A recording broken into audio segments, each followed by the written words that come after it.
परमेश्वर का धन्यवाद करता हूं, जिसने हमारे लिए अपना निज पुत्र को भी नहीं रख छोड़ा, परंतु हम सबके लिए क्रूस पर मरने दिया।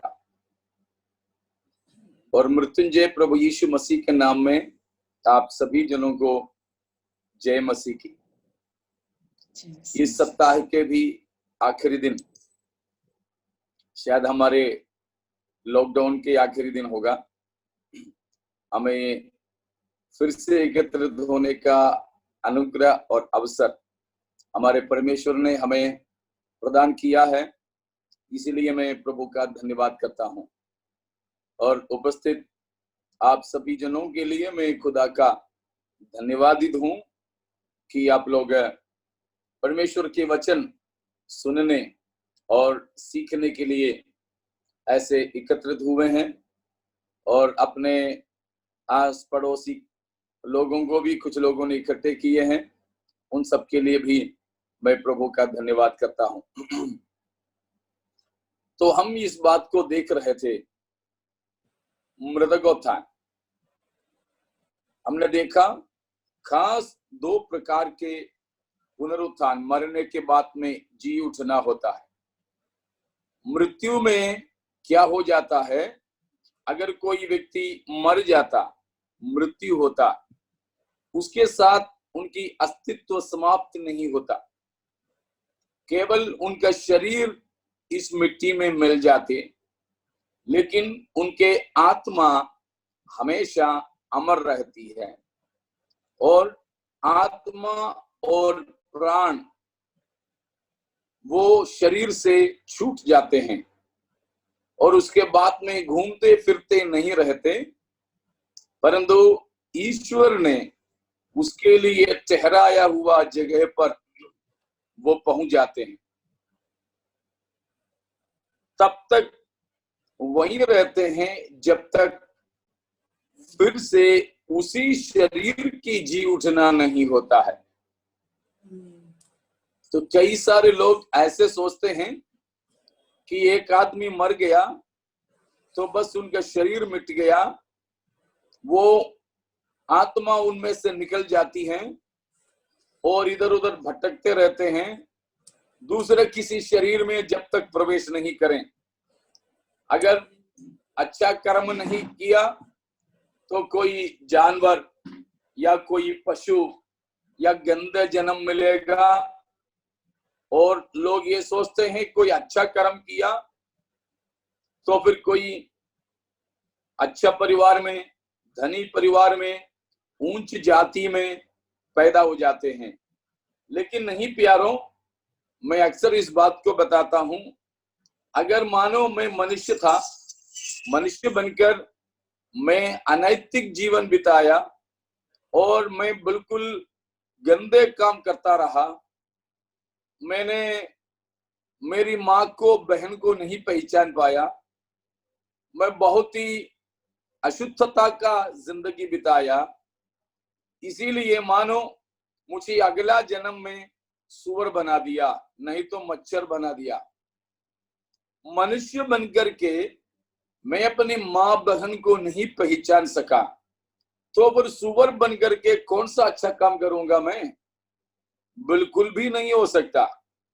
तो इसीलिए प्यारो समझ लीजिए, एक व्यक्ति के मरने के द्वारा ना ही उसका अस्तित्व खत्म हो जाता है और ना ही वो दूसरा रूप में जन्म लेता है। ये जनन मरण क्रिया चक्र चलता नहीं रहता। ये जिंदगी केवल एक ही बार के लिए है, जिंदगी केवल एक ही बार के लिए। इसीलिए वचन में लिखा है इब्रानियों 9:27 में, एक बार मरना, उसके बाद न्याय का होना परमेश्वर ने हर किसी मनुष्य के लिए ठहराया है। ये पक्का ठहराया है, एक बार जीना या एक बार जन्म, एक बार मरण या मृत्यु, उसके बाद न्याय का होना। ये परमेश्वर ने अटल नियम को लगाया है, ठहराया है हर किसी मनुष्य के लिए। इसीलिए प्यारों, ये मत सोचना कि ये जन्म में अगर ठीक नहीं हुआ तो अगला जन्म में ठीक हो जाएगा, बिल्कुल भी नहीं, ऐसा कोई जन्म नहीं है। तो परमेश्वर का वचन, पवित्र शास्त्र बाइबल हमें ये सिखाती है कि एक बार मनुष्य जब मर जाता है, उसकी आत्मा और प्राण परमेश्वर ने जहां ठहराया, चाहे स्वर्ग या फिर नरक, नरक में पूरा पूरा नहीं जाते हैं, उसके पीड़ा की जगह बोलते हैं, वहां पर चले जाते। और मिट्टी में मिल गया जो शरीर है, उसी शरीर न जाने कितने साल के बाद, लेकिन जब परमेश्वर ने ठहराया हुआ समय आएगा, तब ये शरीर फिर जिंदा हो जाएगा। वही शरीर जो पृथ्वी पे मिल गई थी, वही शरीर जो मिट्टी में हमने दफन किया, नहीं तो बहाया, नहीं तो जलाया, वही शरीर जी उठेगा, लेकिन एक अमरता को प्राप्त कर लेगा, अमरता को प्राप्त कर लेगा। तो उसको हम देख रहे थे, उसमें परमेश्वर के भक्त लोग भी हैं, अभक्त लोग भी हैं, परमेश्वर के पवित्र जन भी हैं, अपवित्र जन भी हैं, पापी भी और धर्मी भी हैं। उसमें जो परमेश्वर के लोग हैं, मसीह में जो मरे हैं, यीशु मसीह के लिए जिन्होंने अपना जिंदगी गुजारा है, उनकी जी उठने के बारे में हमने देखा। और उन्हीं लोगों के शरीर के बारे में भी हम देखते हैं। वो हैं, हमने कल देखे थे कि जो पुनरुत्थित शरीर होगा, जिनका शरीर जी उठेगा, उसका विशेषकर संपूर्ण अवस्था क्या है हमें नहीं मालूम, लेकिन इतना तो हमें मालूम है कि जब प्रभु यीशु मसीह आएंगे, हम जब जी उठेंगे, तो हमारे भी शरीर, हम भी यीशु मसीह के महिमामय शरीर के अनुरूप में होंगे। कल हमने वो भी देखा था। तो पुनरुत्थित शरीर का हालात क्या होगा, कैसा होगा, उसके लिए हमने इतने बातें देखे कि प्रभु यीशु मसीह के पुनरुत्थित शरीर के समान हमें भी एक शरीर मिलेगा। हम मसीह की महिमा को धारण करेंगे। इसलिए हम अब परमेश्वर की महिमा की आशा में आनंदित होते हैं। और सुसमाचार के द्वारा हमें उद्धार के लिए परमेश्वर ने जो बुलाया है, इसीलिए बुलाया, हमने देखा कि हम मसीह की महिमा को प्राप्त करें। तो उन सब वचनों को भी हम लोगों ने पढ़े थे। तो यीशु मसीह की पुनरुत्थान में कैसा शरीर को मसीह ने प्राप्त किया, वो हम जब देखें तो हम समझ सकते हैं। प्रेरितों के काम 2:31 को देखिए। प्रेरितों के काम 2:31।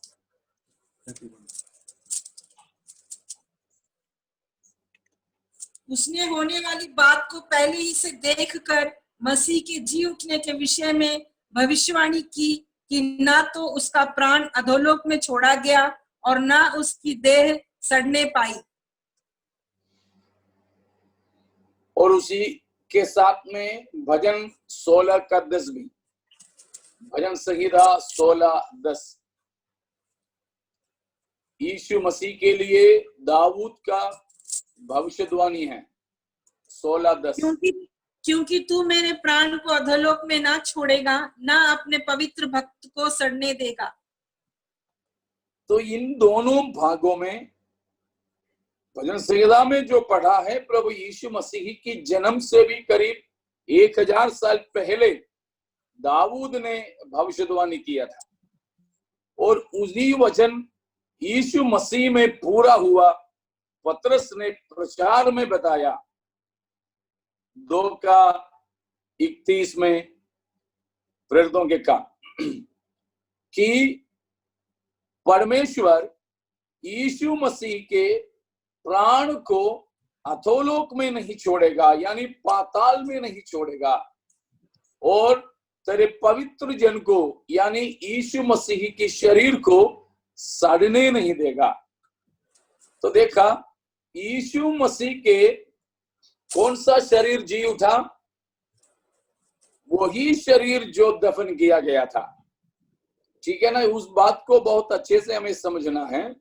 प्रभु यीशु मसीह का वही शरीर जी उठा जो दफन किया गया था।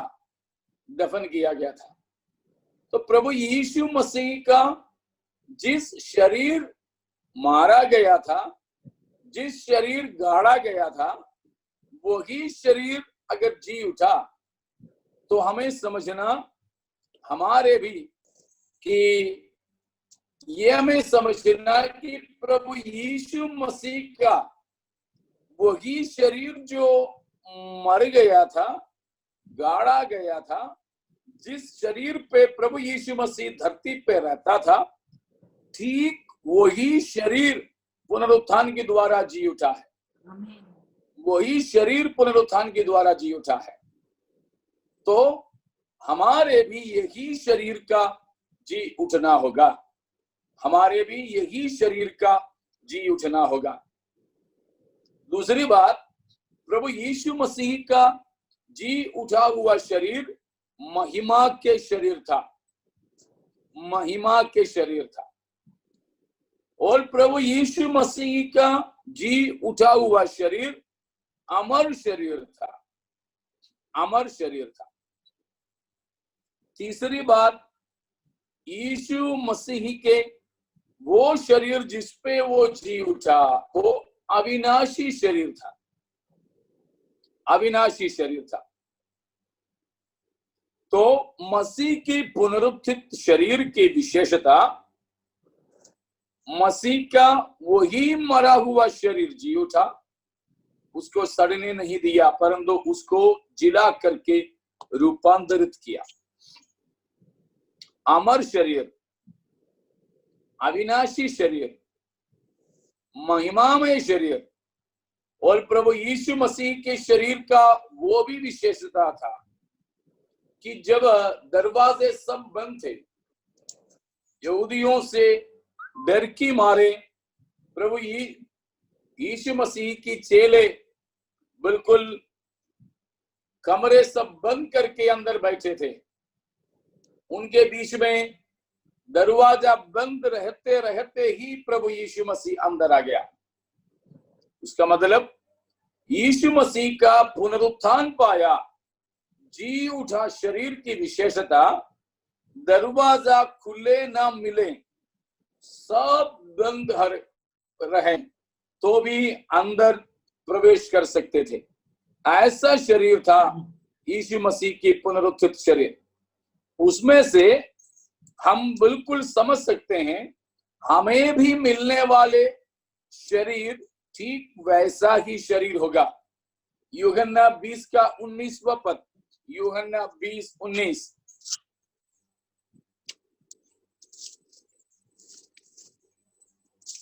जब चेले उसी दिन जो सप्ताह का पहला दिन था, संध्या के समय, जब वहां के द्वार जहां चेले थे यहूदियों के डर के मारे बंद थे, तब यीशु आया और उनके बीच में खड़ा होकर उनसे कहा, तुम्हें शांति मिले।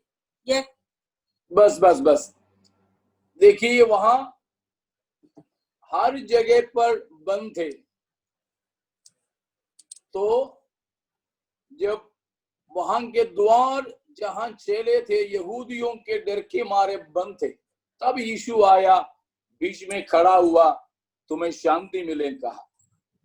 तो बंद दरवाजे से अंदर प्रवेश करने लायक शरीर, मृतोत्थान हमको जी उठने पर मिलने वाले शरीर की विशेषता यीशु मसीह की शरीर की विशेषता के साथ जोड़कर हम देख रहे हैं। उसमें पहली बात हमने देखा कि जो शरीर मरेगा उसी शरीर का जी उठना होगा। दूसरी बात यहाँ पर हम देख रहे हैं, बंद कमरे में प्रवेश करने लायक शरीर है। तीसरी बात,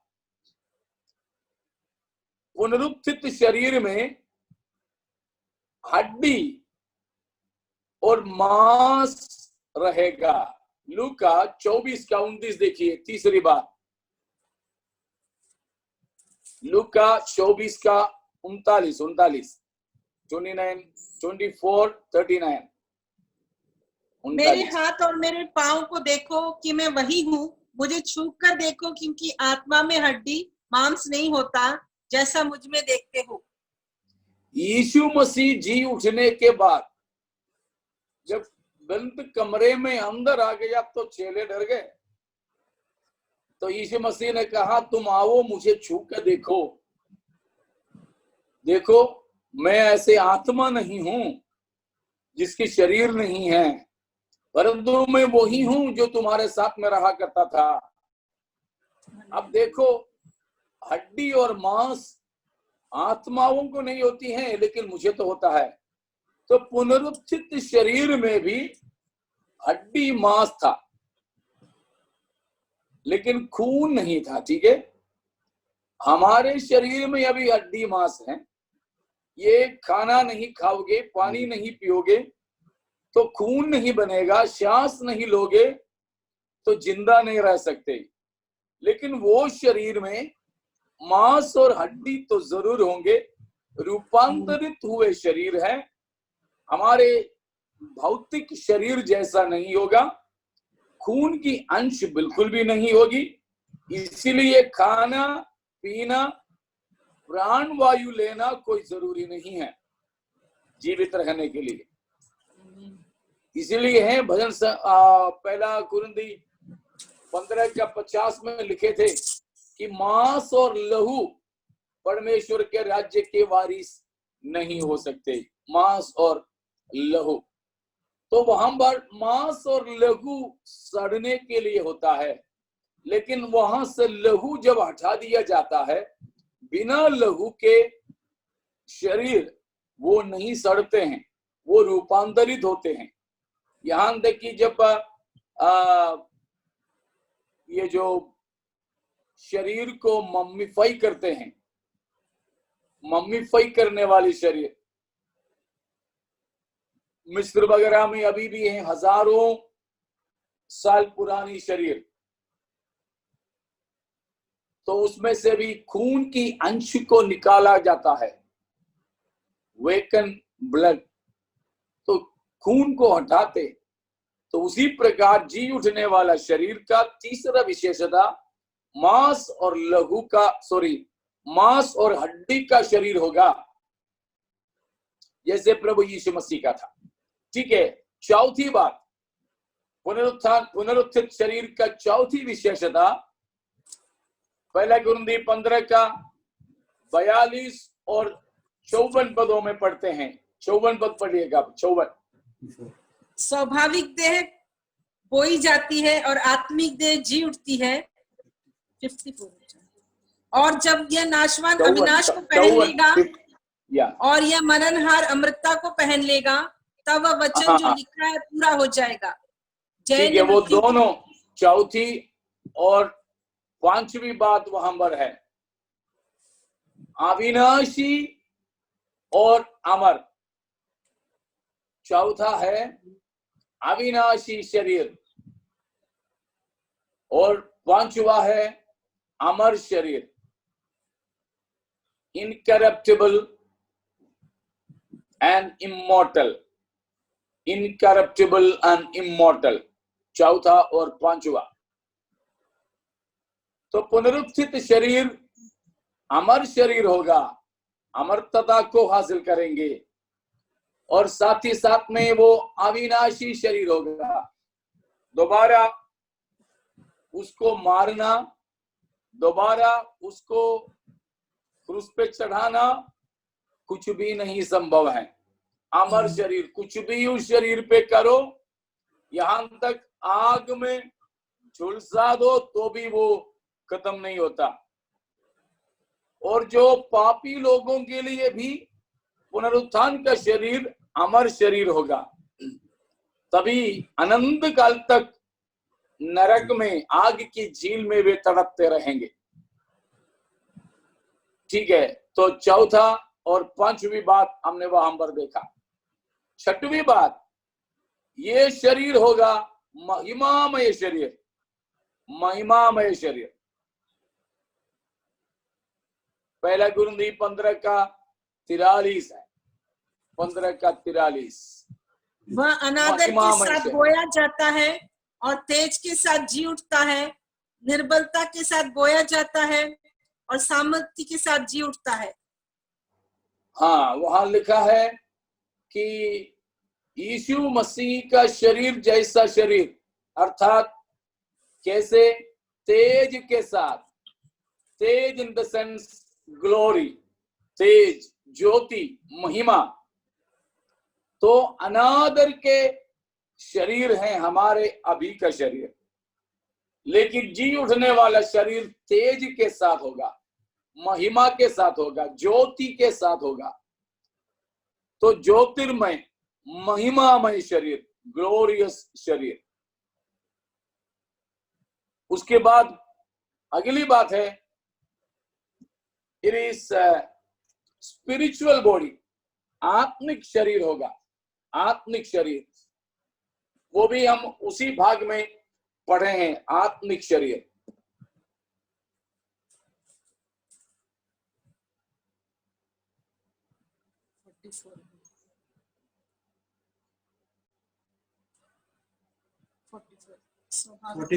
वो भी हमें बोई जाती है।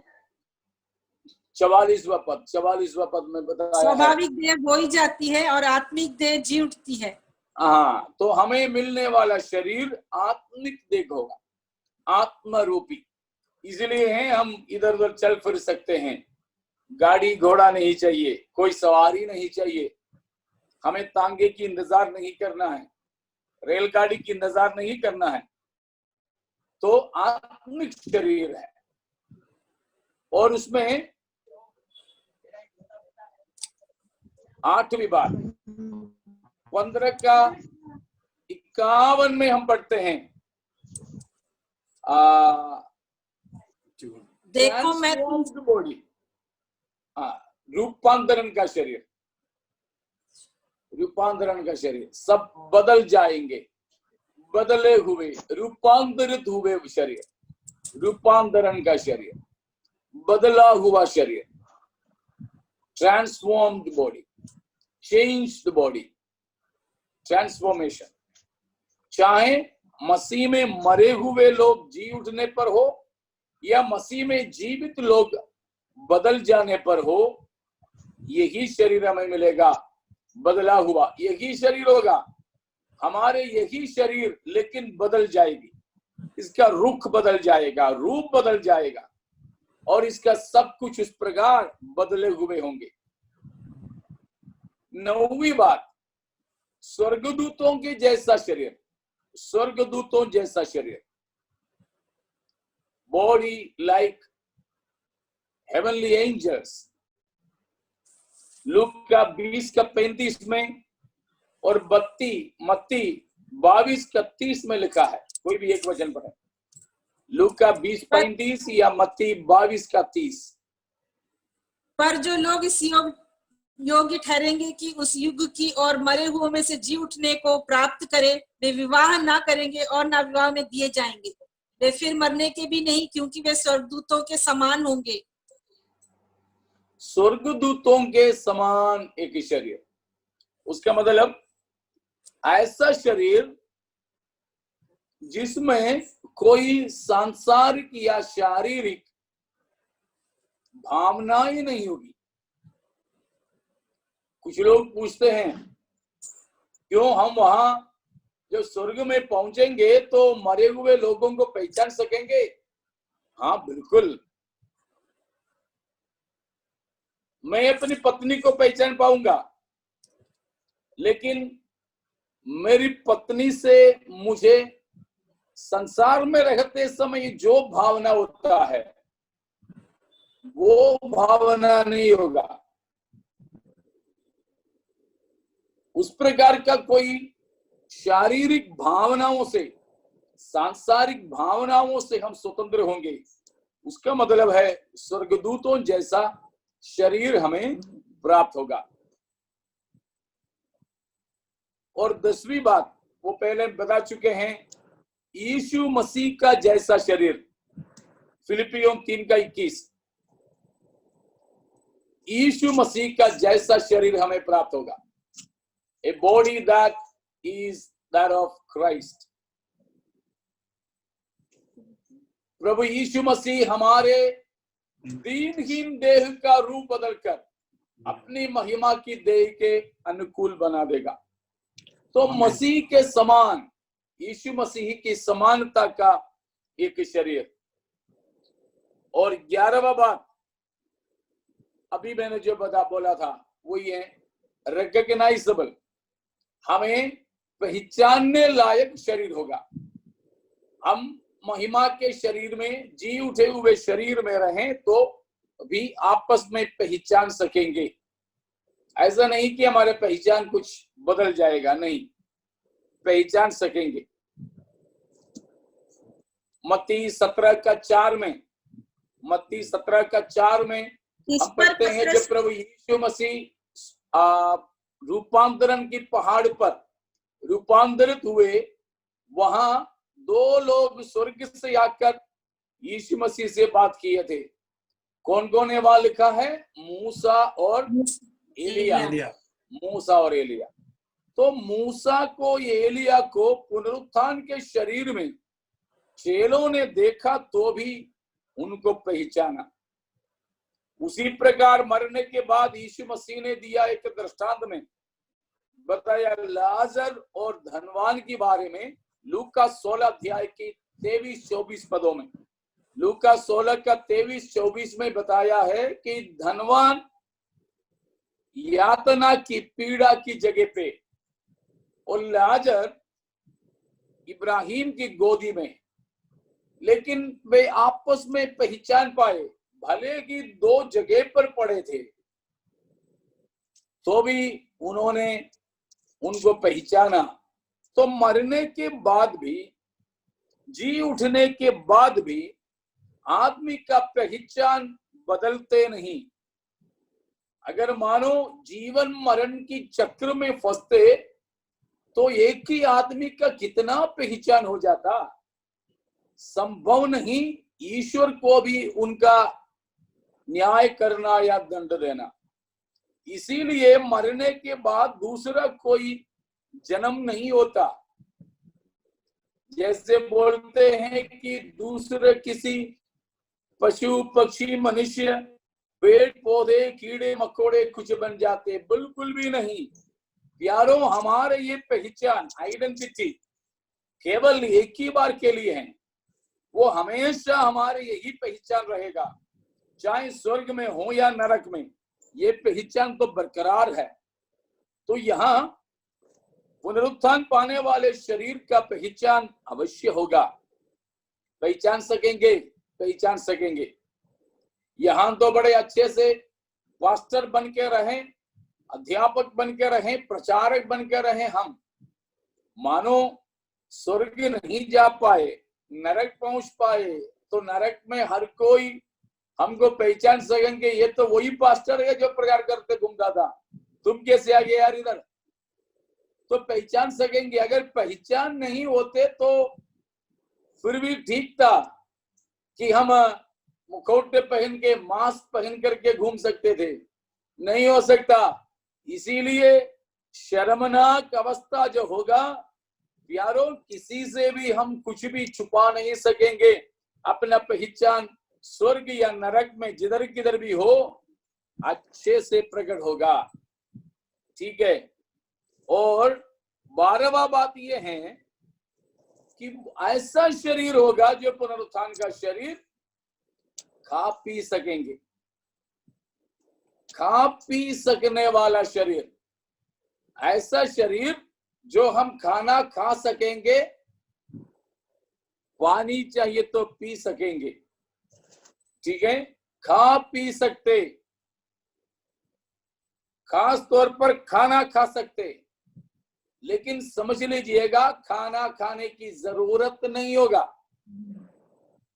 जरूरत नहीं होगा। अभी तो हम खाना नहीं खाओगे तो बड़ा मुश्किल है। जिंदा रहने के लिए, तंदुरुस्त रहने के लिए खान पान की अभी हमें जरूरत है, लेकिन पुनरुत्थान पाने वाले शरीर में खान पान जीवन की अस्तित्व के लिए नहीं, परंतु खा पी सकेंगे।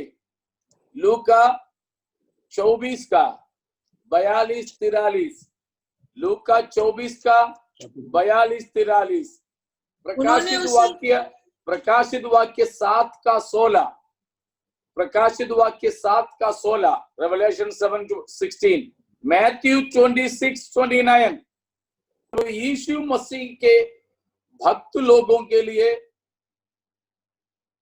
मसीह के आगमन के समय प्राप्त होने वाली शरीर की विशेषता।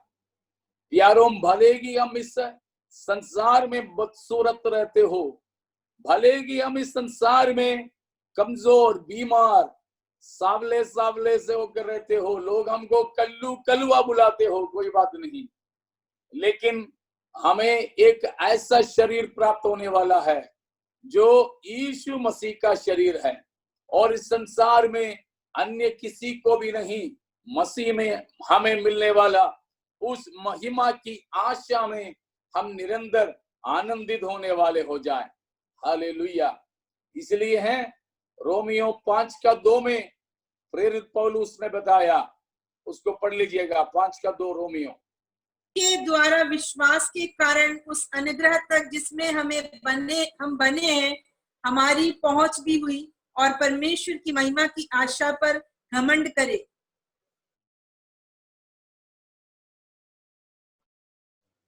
आशा पर घमंड करने वाले हो। क्या है?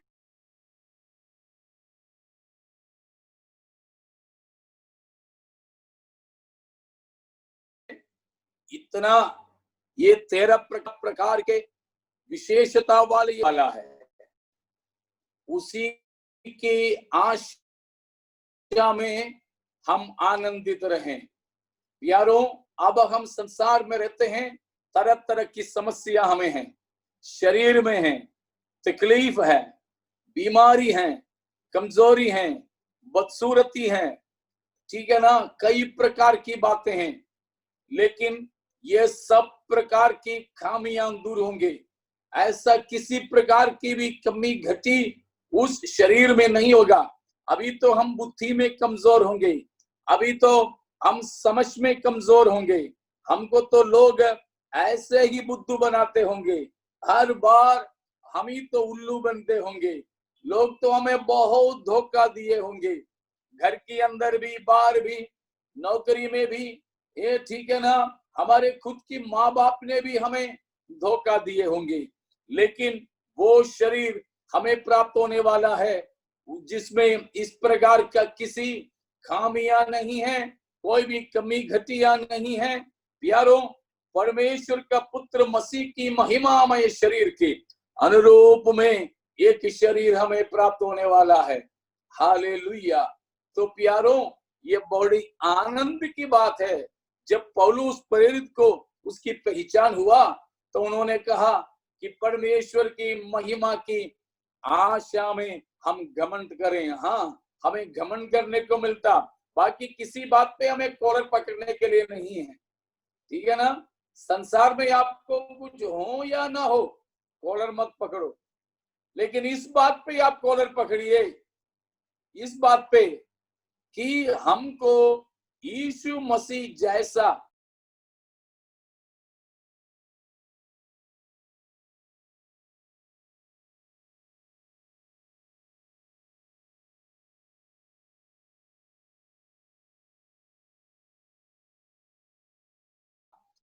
एक महिमा का आईना में भी देखते हैं तो अभियां नहीं मिलती हैं, तब भी बोलना ये मेरा रूप बदलेगी, मेरा शरीर शक्ल बदलेगा और मैं मसीह जैसा महिमा को हासिल करूंगा।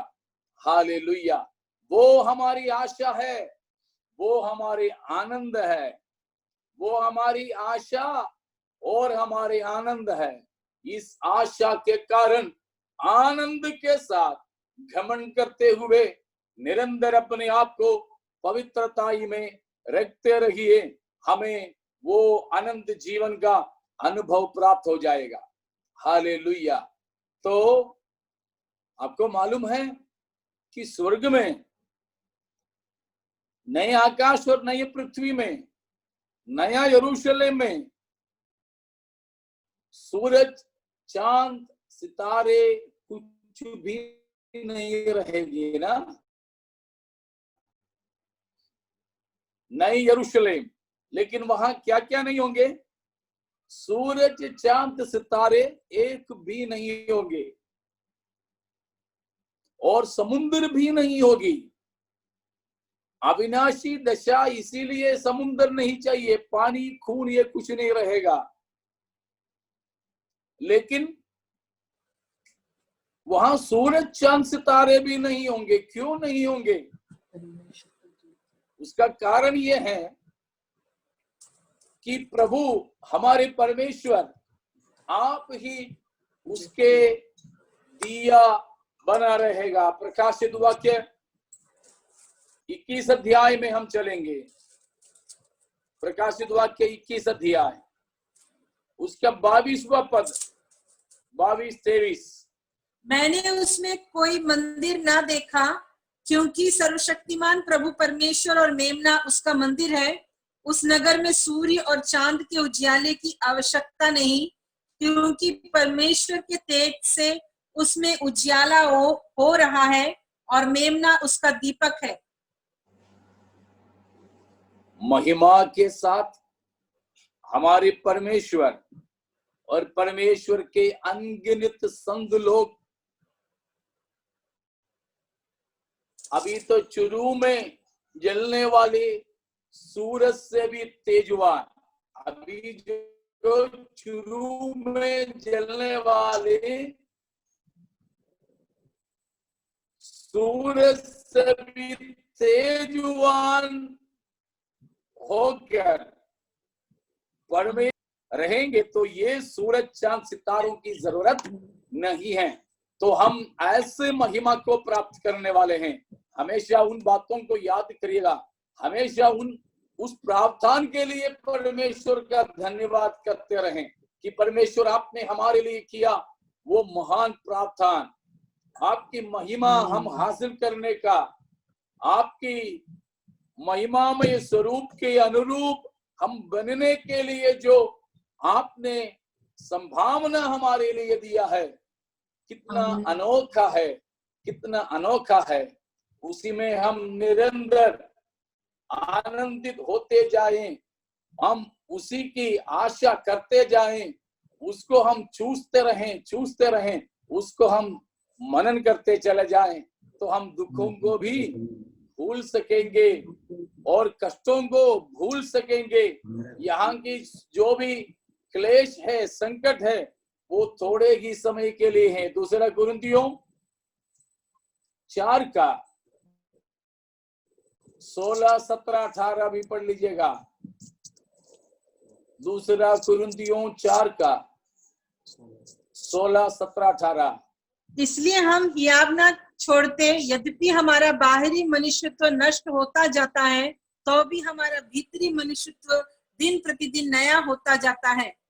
क्योंकि हमारा पल भर का हल्का सा क्लेश हमारे लिए बहुत ही महत्वपूर्ण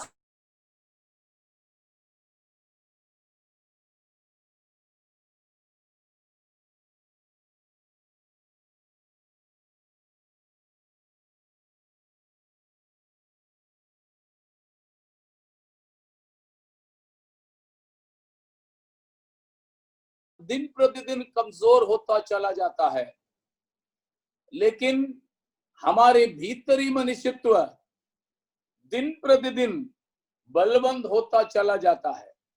हाँ प्यारो, हमारे भी बाहरी मनुष्यत्व कमजोर होंगे और कमजोर होते होते होते एक दिन मर भी जाएगा, लेकिन उससे हम निराश और हताश नहीं होना।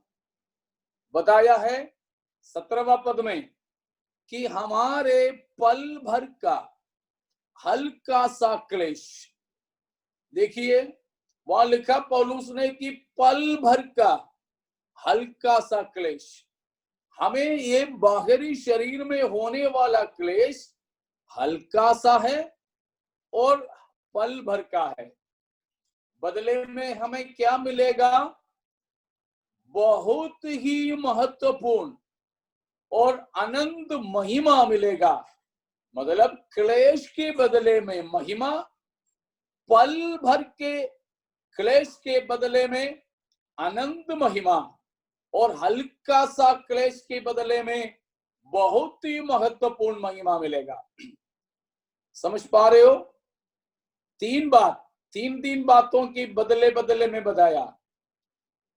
हमको यहां क्या है? क्लेश, लेकिन हमें क्या मिलेगा? महिमा। ठीक है, क्लेश के बदले में महिमा, क्लेश के विलोम रूप में यहां महिमा बताया गया। और ये क्लेश कितने समय के लिए है? पल भर। लेकिन महिमा कितने समय के लिए है? अनंत काल के लिए है, अनंत महिमा। और ये जो क्लेश है कितने हैं?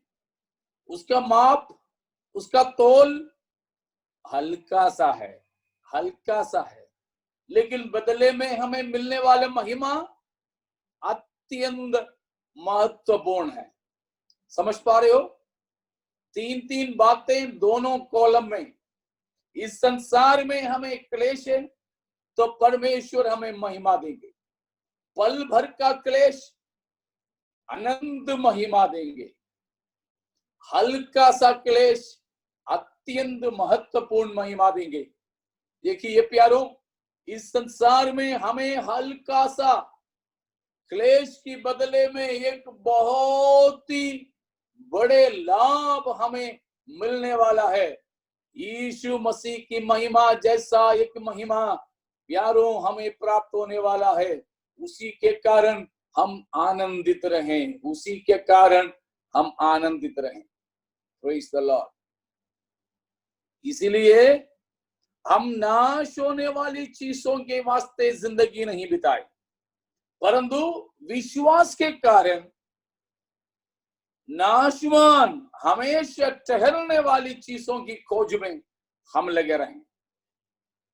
वो ये 18वां पद बताया कि हम देखते देखते देखने वाली चीजों के लिए नहीं, परंतु अनदेखी चीजों के लिए विश्वास के द्वारा हम अपने जीवन बिताते हैं।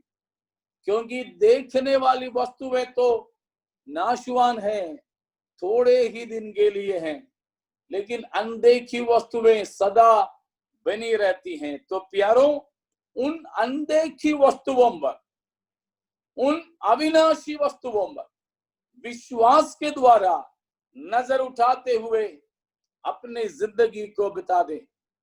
यहां विश्वास का मतलब नाश होने वाली किसी चीज की उम्मीद करना नहीं है।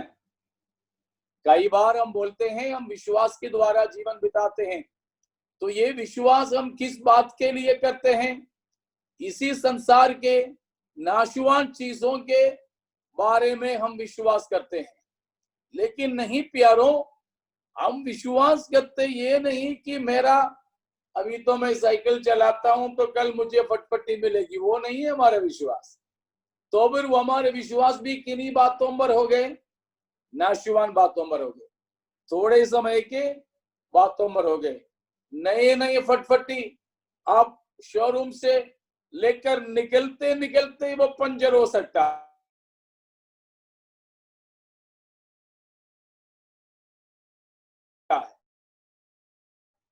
जार का सारी की सारी चीजें फैनी हैं। हमें इन फैनी चीजों पर, नाशवान चीजों पर, थोड़े समय की चीजों पर हमें अपना मन को नहीं लगाना है, मन को नहीं लगाना है। लेकिन विश्वास ही से हम क्या देखें? आने वाले संसार को देखें। विश्वास से हम क्या देखें? हमें प्राप्त होने वाले महिमा को देखें। विश्वास से हमें मिलने वाली 4 पहिया गाड़ी को ना देखना। लेकिन हम लोग क्या सुनते हैं? विश्वास के बारे में प्रचार प्रसारण करने वाले प्रघोषक लोग, घोषणा करने वाले लोग विश्वास से क्या करने के लिए बोलते हैं? विश्वास से देखो आपको नया नया गाड़ी की चाबी उतर कर आ रहा है, आप कूद के उसको पकड़ो। मेरे से भी कुछ लोगों ने बोला, मेरे से पूछा लोगों ने कुछ साल पहले कि पास्टर जी आप कौन सा गाड़ी इस्तेमाल करते हो? तब तो मैं साइकिल पे चलने वाला था। मैंने बोला मेरे पास तो वो गाड़ी है, वो गोल गोल घुमाओ तो लंबा लंबा जाता है, गोल गोल घुमाते तो लंबा लंबा जाने वाली गाड़ी है मेरे पास। वो कौन सी गाड़ी? वो हमारे एक मलयालम में कहावत है, വട്ടത്തിൽ കറക്കുമ്പോൾ നീളത്തിൽ പോകും, വട്ടത്തിൽ കറക്കുമ്പോൾ നീളത്തിൽ പോകുന്ന वंडी। तो गोल गोल घुमाओ तो लंबे लंबे जाने वाली गाड़ी वो है साइकिल, घुमाते हैं तो आगे जाती है। तो उन्होंने बोला आपके पास कोई कारोबार नहीं है? कार के तो सपना भी नहीं देख पाता था उस समय में। तो बोला मेरे पास में गाड़ी है, फलाना गाड़ी। मुझे तो किसी गाड़ी के नाम भी नहीं आता था। उन्होंने बोला कि आपको मालूम है कैसे मिला गाड़ी? नहीं मालूम। तो हम लोग एक चर्च में प्रेयर कर रहे थे, तो एक पास्टर जी आया, तो मेरे बगल में जो बैठा था उनको बोला कि देखो विश्वास करो तुम्हें परमेश्वर की गाड़ी देने जा रहा है। तो उनने विश्वास नहीं किया और बोला कि देखो तुम्हें गाड़ी का चाबी उतर कर आ रहा, तुम खड़ा हो जाओ, कूद के उसको पकड़ो। लेकिन उसने कूदा नहीं और चाबी तो वापस जाने लगा। तो मैंने सोचा क्यों ना मैं कूदूं। तो मैं उठा, कूदा, चाबी तो यूं ही आसमान से निकाल दिया। कुछ दिन के बाद में मुझे गाड़ी मिल गई। तो उन्होंने किस बात की विश्वास की जिंदगी बिताया? पैसों की, गाड़ी की, मकान की। अक्सर हम लोग प्रचार करते भी और सुनते भी इसी बात पर है, विश्वास ही से जीवन बिताना। मतलब आमदनी कुछ नहीं है।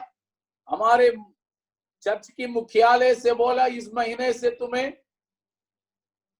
किराया नहीं मिलेगा, इस महीने से तुम्हें सपोर्ट नहीं मिलेगी। असिस्टेंस देता था वो खत्म, क्योंकि कोरोना ने सब खा लिया।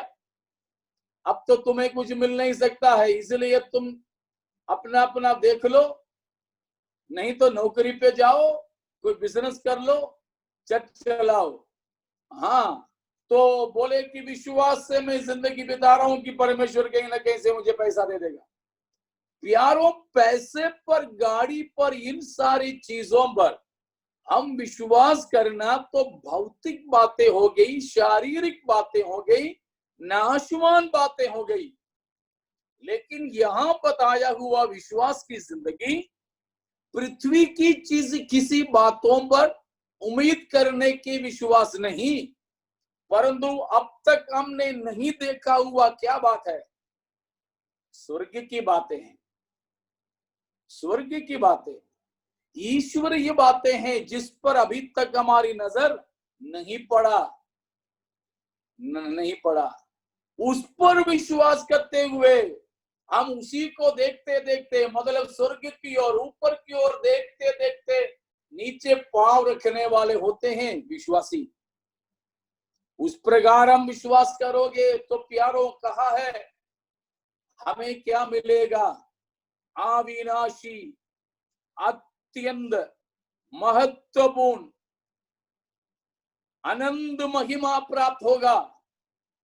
इसीलिए प्यारो, उस महिमा के लिए इस नाशवान चीज से भी खोए तो हम बुद्धिमान हैं।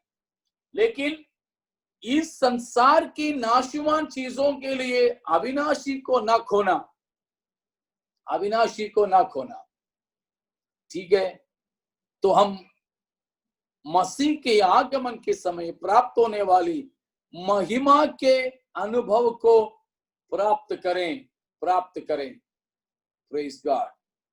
तो अब एक बात और बोल करके मैं समाप्त करता हूं। मरे हुए लोग अभी किधर हैं, मुर्दे कहाँ हैं अभी।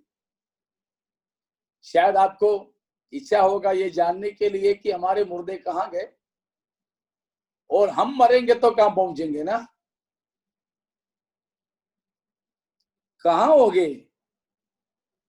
कि बाइबल बताते हैं स्वर्ग परमेश्वर का है, पृथ्वी मनुष्यों के हैं, और अधोलोक मुर्दों के हैं।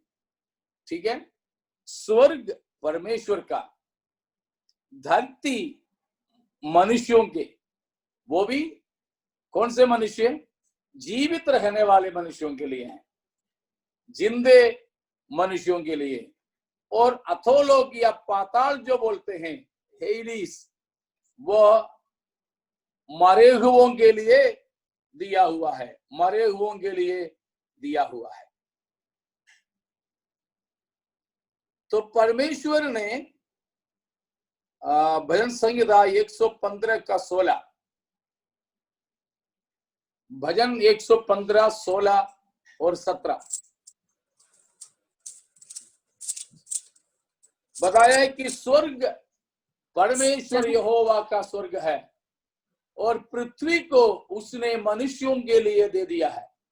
17वां पद में बताया, मृतक जितने चुपचाप पड़े हैं वे तो याग की स्तुति नहीं करते। तो यहां पर इन तीनों की दुनिया बताया गया है कि स्वर्ग, पृथ्वी और अधोलोक। स्वर्ग परमेश्वर का है, पृथ्वी जिंदे रहने वाले मनुष्यों का, अधोलोक मारे जाने वाले या मरने वालों के लिए। तो स्वर्ग भी एक से ज्यादा स्वर्ग माना जाता है, एक से ज्यादा स्वर्ग माना जाता है। दूसरे कुरिन्थियों 12 अध्याय में शुरुआती पदों में पौलुस प्रेरित बताता है कि मैं तीसरा स्वर्ग तक उठा लिया गया था। पौलुस अपना अनुभव बताता है कि वो तीसरा स्वर्ग तक उठा लिया गया था। तो ऐसा मनुष्य को मैं जानता हूं, वो स्वर्ग तीसरा तक वो उठा लिया गया था। तो इसीलिए 3 स्वर्ग तक के बारे में हमें मालूम है। तो पता नहीं स्वर्ग कितने हैं, और ज्यादा कुछ उसके बारे में हमें मालूम नहीं है। और व्यवस्था विवरण 10 का 14 में हम पढ़ते हैं स्वर्गों के स्वर्ग के बारे में, हेवन ऑफ हेवेंस, स्वर्गों के स्वर्ग के बारे में हमें पता है। व्यवस्था विवरण 10 का 14 में, ड्यूटेरोनोमी 10:14। उसी प्रकार पहला राजा 8 के 27 में भी बताया है, 1 किंग्स 8:27, उधर भी बताया स्वर्गों के स्वर्ग में। परमेश्वर के बारे में सुलेमान ने बोला है, तू तो स्वर्गों के स्वर्ग में रहता है।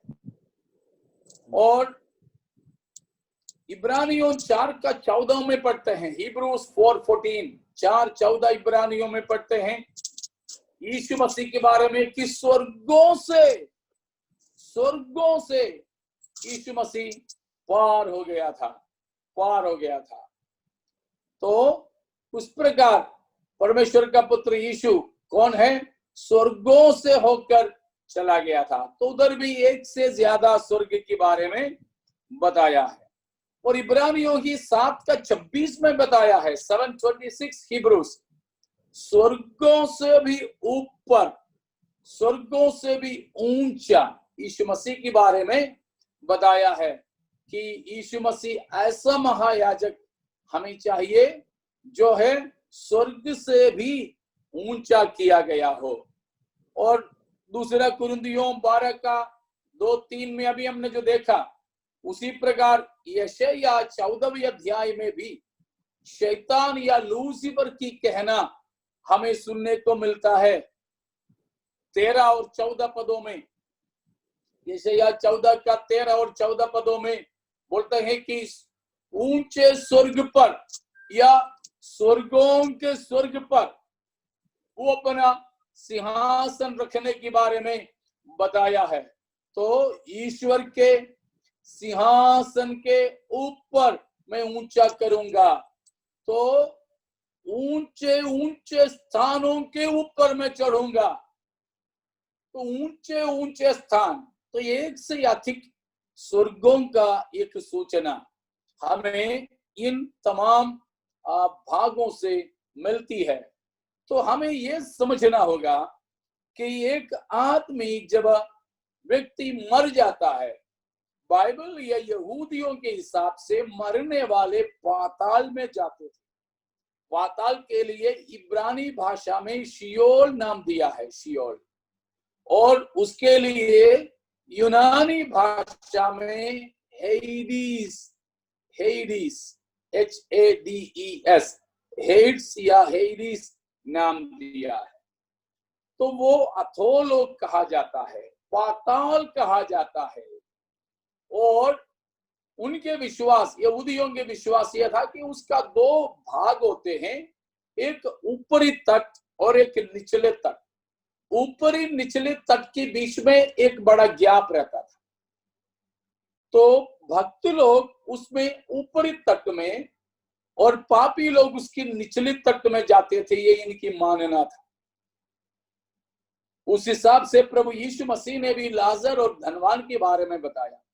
लेकिन अब मैं इतना बोलकर समाप्त करता हूं, हमारे समय समाप्त हो रही है, कि अब जो कोई भी मसीह में मरते हैं वे ना इस शियोल में जाते, ना निचले ऊपरी तट में, परंतु अब मसीह में मरने वाले हर कोई भक्त सीधे सीधे वहीं जाते हैं जहां हमारे प्रभु यीशु मसीह है। आमीन। प्रमाण फिलिपियों 1:22-23 है। तो उस मसीह के साथ अपनी जिंदगी बिताने के लिए आइए अपने आप को समर्पित करें। मसीह यीशु जल्दी आने वाला है, मसीह की आगमन के लिए तैयार रहें। इन वचनों के द्वारा परमेश्वर हमें आशीषित करें।